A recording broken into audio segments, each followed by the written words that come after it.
செல்லக்குட்டி, கதை சொல்லவா உனக்கு? லைன் கதை சொல்லவா? ஓகே. ஒரு ஊரில் ஒரு நாள் ஒரு காட்டு வழியாக ஃபாரஸ்ட் வழியாக லைன் போய்கிட்டு இருந்துச்சான். அப்போது நடந்து போய்கிட்டே இருக்கையில் அதுக்கு ரொம்ப டயர்டாயிருச்சான்.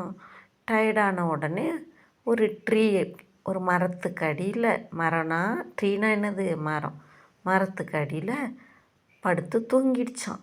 நல்லா தூங்கிக்கிட்டு இருந்துச்சான். அப்போது அந்த மரத்துக்கு அடியில் ஒரு பொந்து இருந்துச்சான். பொந்து என்னது, ஹோல். அந்த ஹோலில் இருந்து ஒரு குட்டி எலி வந்துச்சான். மவுஸு வந்துச்சான்.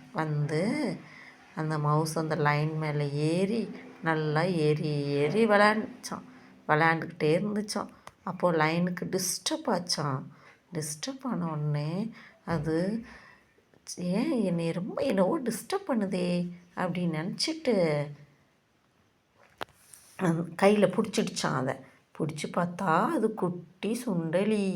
அப்போது அந்த மவுஸ் கிட்ட பேசிச்சான், நீ ஏன் என் மேலே ஏறி விளையாடுற, எனக்கு டிஸ்டர்ப் பண்ணுற, நான் உன்னை அப்படியே பிடிச்சி நசுக்கி கொன்னுடுவேன் அப்படின்னு சொல்லிச்சான்.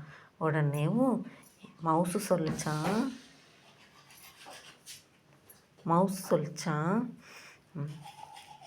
சாரி நான் தெரியாமல் ஏறிட்டேன், என்னை விட்டுடுங்க ப்ளீஸ், நான் ஏதாவது உங்களுக்கு கஷ்டமான நேரத்தில் ஹெல்ப் பண்ணுறேன் அப்படின்னு சொல்லிச்சான்.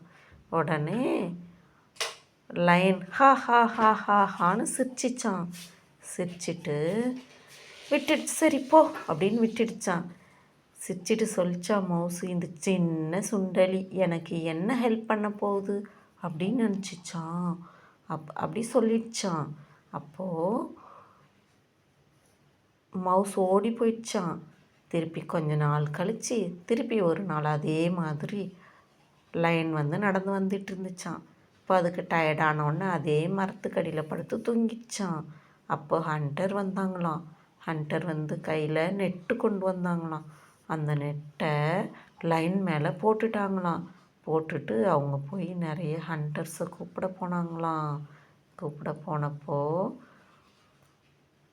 அந்த ஹோல்லேருந்து மவுஸ் வெளியே வந்துச்சான். வெளியே வந்து லைனை பார்த்துச்சான். என்னாச்சு, அவங்க மேலே ஹண்டர் நெட்டு போட்டுட்டாங்களா அப்படின்னு சொல்லிட்டு, அப்போ நான் உங்களை காப்பாற்றுறேன் அப்படின்னு சொல்லிச்சான். அப்போது லைன் நினச்சிச்சான், ஐயோ இதுவே சின்ன சுண்டலி நம்மளை எங்கே காப்பாற்றும் அப்படின்னு நினச்சிச்சான். அப்புறம் பார்த்தா மவுஸு அதோட நல்ல பல் இருக்குல்ல, பெரிய பெரிய பல்லாக இருக்கும் மவுஸுக்கு, அதை வச்சு நல்லா கடிச்சு நெட்டில் பெரிய ஓட்டையாயிடுச்சான். அது வழியாக லைன் வெளியே வந்துருச்சான். வெளியே வந்துட்டு மவுஸுக்கு தேங்க்யூ மவுஸ் அப்படி சொல்லிட்டு ஹாப்பியாக போயிடுச்சான். மவுஸும் ஹாப்பியாக ஆயிடுச்சான். முடிஞ்சிடுச்சு.